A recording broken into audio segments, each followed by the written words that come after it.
तो पाकिस्तान ने एक बहुत बड़ी अनाउंसमेंट करी, मिलिट्री ने बड़ा चेंज अपनी मिलिट्री में किया है और उन्होंने अपना न्यू रॉकेट फोर्स अनाउंस किया है। ये दोस्तों जैसे कि हेडलाइंस आप देख चुके हैं, आगे आपको वीडियो की तरफ ले चलते हैं। इससे पहले आप बताते चलें कि जैसे ही पाकिस्तान ने नई एक फ़ौज का ऐलान किया तो पूरे भारत में हलचल मच गई। इस वक्त भारतीय सहाफ़ियों का ये कहना है कि ये पाकिस्तान अब रूस और चीन की तरह ये ख़तरनाक मुल्क बनता जा रहा है।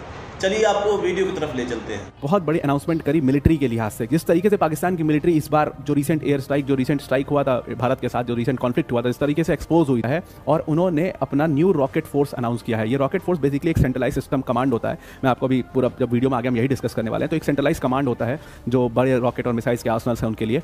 तो एकदम चाइना की तर्ज पर, जैसे चाइना का PLARF रॉकेट फोर्स कमांड है, ठीक वैसे ही पाकिस्तान ने अपना रॉकेट फोर्स कमांड अनाउंस किया है जिसका नाम ARFC रखा गया है।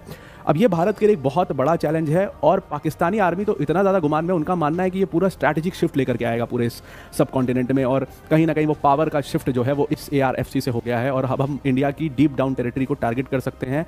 उनका तो ये भी मानना है कि इंडिया के एयर डिफेंस सिस्टम्स जो है वो इसको रोक ही नहीं पाएंगे अब हमारे इस कमांड की वजह से, सेंट्रलाइज कमांड की वजह से। तो पूरा डिटेल में इस पूरे चीज़ को समझते हैं, कैसे काम करता है, क्या है और इससे पाकिस्तान को कितना फ़ायदा हो, क्या सिर्फ एक हाइप बनाया जा रहा है या सच में ये कुछ कारगर कर सकता है। पर वीडियो में आगे जाने, पाकिस्तान ने लॉन्च किया है 13 अगस्त को, उनका 78 इंडिपेंडेंस डे था। शहबाज शरीफ ने पूरा अपना भाषण दिया और उसमें उन्होंने बात करी आर्मी रॉकेट फोर्स कमांड की, जो कि हमारे लिए थोड़ा डिस्कशन का मुद्दा बन गया। बाकी तो रिलेवेंट सा कंट्री है, उसके लिए क्या ही बात करेंगे, लेकिन आर्मी रॉकेट फोर्स कमांड जो है वो थोड़ा सा समझना बहुत ज़रूरी है कि एक्चुअली करेगा क्या है, ये क्या चीज़ लेके आ गए हैं। तो जैसा हमने चाइना के टाइम पर देखा है कि China People's Liberation Army Rocket Force है, बेसिकली एक सेंट्रलाइज कमांड है ये, जिसमें सारा चाइना का आर्सनल, मिसाइल और रॉकेट रहता है। ठीक वैसा ही पाकिस्तान ने यहाँ पर बनाया। अब ये कोई बहुत कह तो नहीं इंडिजिनियसली डेवलप्ड है, ये फोर्स कमांड हमने खुद डेवलप किया है, हालांकि बिल्कुल चाइना का इन्होंने यहाँ पर कॉपी कर लिया है।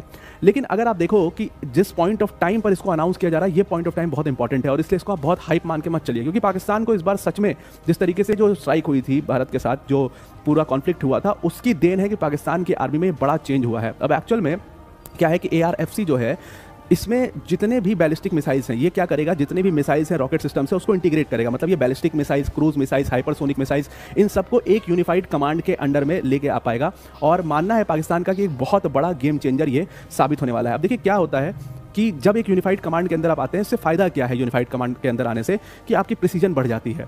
अब इसको थोड़ा सा और विस्तार में मतलब इसको चर्चा करें अगर, तो देखो जो ये हमारा ARFC है, army Rocket force command, basically क्या है कि ये सारी मिसाइल्स को एक यूनिफाइड कमांड के अंदर पे ले आ पाएगा और इससे क्या होगा, इस यूनिफाइड कमांड से आपका प्रिसीजन बहुत बढ़ जाएगा। जैसे पिछली बार जो अटैक हुआ, जो अटैक हमने देखा, जो पाकिस्तान ने हमारे ऊपर किया, उस अटैक में आपने एक चीज़ नोटिस करी होगी, इन्होंने मिसाइल्स तो खूब एम की, इन्होंने मिसाइल्स तो खूब अच्छी इस्तेमाल की। उसमें इन्होंने बाबर मिसाइल का, बाबर क्रूज मिसाइल है पाकिस्तान की, और इसमें उन्होंने बाबर क्रूज मिसाइल के अलावा शाहीन बैलिस्टिक मिसाइल्स तक भी इन्होंने सीरीज़ जो है मतलब यूज़ किया। और ये Shaheen ballistic series, Babur series, ये सब अच्छी मिसाइल्स हैं, कोई इसमें दिक्कत नहीं है। और उसका कारण है क्यों नहीं कर पाए, क्योंकि इनका जब जो आर्सनल है पाकिस्तान के मिसाइल का, बहुत बड़ा आर्सनल है और क्लेम तो ये करते हैं कि ये 2700-3000 किलोमीटर तक का इनके पास रेंज है और स्टार्टिंग फ्रॉम 250 किलोमीटर और 2700 किलोमीटर तक का रेंज है, बहुत बड़ा रेंज माना जाता है। तो वो रेंज है, लेकिन उस रेंज को मैनेज कैसे करोगे आप, इतनी सारी मिसाइल्स और रॉकेट सिस्टम्स हैं, उसको आप मैनेज कैसे करोगे। ऐसा आप समझ लीजिए कि आप एक अकेले इंसान हैं और आपके पास ऐसी 50 बंदूकें हैं और 50 बंदूक जो है वो आप अपने कंधे पे लेके दौड़ रहे हैं बस, और आपके पास कोई ऐसा कोई सिस्टम नहीं है जिससे 50 बंदूक को आप इफेक्टिवली यूज़ कर पाओ। तो अगर सामने से जो आर्मी आ रही है उसमें तो आप एक ही बंदूक यूज़ करोगे ना, बाकी 49 रखी रह जाएंगे, उनको लेने से कोई फायदा नहीं है, उनका होने से कोई फायदा नहीं है। तो समझ लो ऐसा ही कुछ काम यूनिफाइड कमांड का होता है कि आप अपने सारे रिसोर्सेज को इफेक्टिवली यूज़ कर पाते हो एक यूनिफाइड कमांड के अंदर में। तो बस वही पाकिस्तान ने डेवलप किया है और उनका मानना है कि ये इनको बहुत बड़ा टैक्टिकल जो गोल है वो करेगा। और अब भारत के जो एयरफील्ड्स हैं, भारत के जो कमांड सेंटर्स हैं, भारत का जो एयर डिफेंस सिस्टम है, वो सब कुछ जो है वो पाकिस्तान की जद में आ चुका है, वो सब कुछ पाकिस्तान की रेंज में आ चुका है। अभी जो आर्मी ARFC है, एक्चुअल में जो ARFC है, इसका जो कोर बनेगा वो दो चीज़ बनेगा। एक तो फतेह 4 जो मतलब क्रूज मिसाइल्स हैं, 750 किलोमीटर जिनकी रेंज है, वो फतेह 4 क्रूज मिसाइल्स इनकी कोर बनेंगी, और दूसरा MLRS यानी कि मल्टीपल लॉन्च रॉकेट सिस्टम इनका कोर बनेगा। मल्टीपल लॉन्च रॉकेट सिस्टम वो आपको इमेज में दिखाई दे रहा है, जिसमें एक साथ कई सारे रॉकेट्स फायर होते हैं, आपने देखा भी होगा, और रिसेंट कॉन्फ्लिक्ट में इसका इस्तेमाल पाकिस्तान करना भी चाह रहा था। तो वो MLRS और फतेह 4 मिसाइल्स इस पूरे कमांड की कोर बनेंगी, मतलब सबसे ज़्यादा इस्तेमाल किया जाएगा अगले टेरिटरी को स्ट्राइक करने के लिए, और भारत मतलब संभवतः भारत होगा ये। अब इसको देखते हुए, पाकिस्तान की आर्मी में बड़े चेंज को देखते हुए भारत को क्या स्टेप लेना चाहिए, एक्सपर्ट्स का, जो डिफेंस एक्सपर्ट्स का मानना है।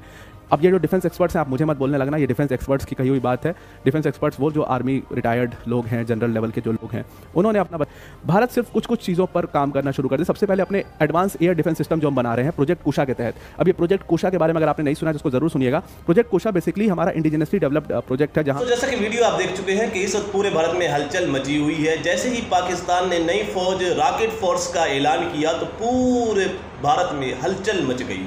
अब भारतीय सहाफ़ी हों या एंकर हों या जर्नलिस्ट हों, सबका यही कहना है कि ये इस वक्त पाकिस्तान अब रूस और चाइना की तरह ख़तरनाक मुल्क बनता जा रहा है।